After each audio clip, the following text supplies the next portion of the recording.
Hey guys, Rob here from AG Secure Property Management Barrie. So as we promised, here will be the first of the videos of our educational videos. This one is on entering a tenant unit, your roles and responsibilities as a landlord, also your roles and responsibilities as a tenant.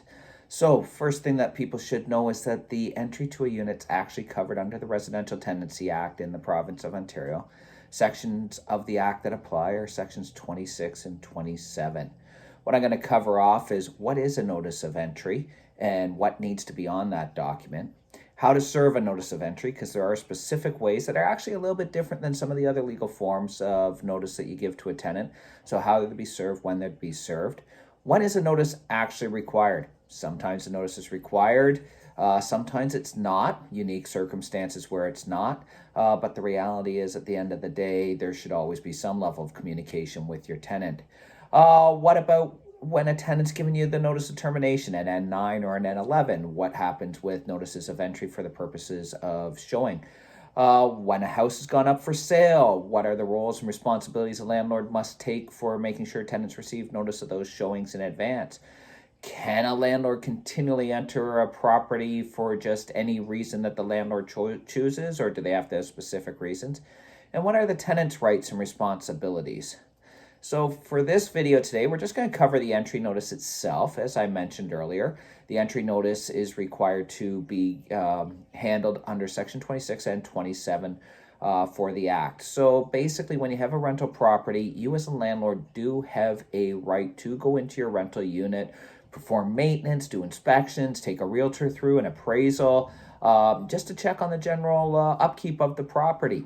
As a tenant, you have a responsibility to allow your landlord to have access to the property when they've given notice, but you also have the right to make sure that proper notice is given to you before anybody comes in, and usually that notice is required to be in some form of writing at least 24 hours before the person enters the unit. We'll go over those a little more detail in the next couple videos. We'll do over entry for an emergency, entry for maintenance, entry for purpose of sales. And again, we'll cover over some of the details of the entry notice. So once again, this will be the first video here. So with this, let's talk a little bit about the entry notice itself. You're going to see at the end of the video here, I have a copy of an entry notice that we use at AG Secure Property Management. Some really important facts on it. You're going to want to have a notice that's dated. You're going to want to tell the unit that you're coming into or the property that you're coming into. You're going to want to make sure there's a date and time that you're coming into the property.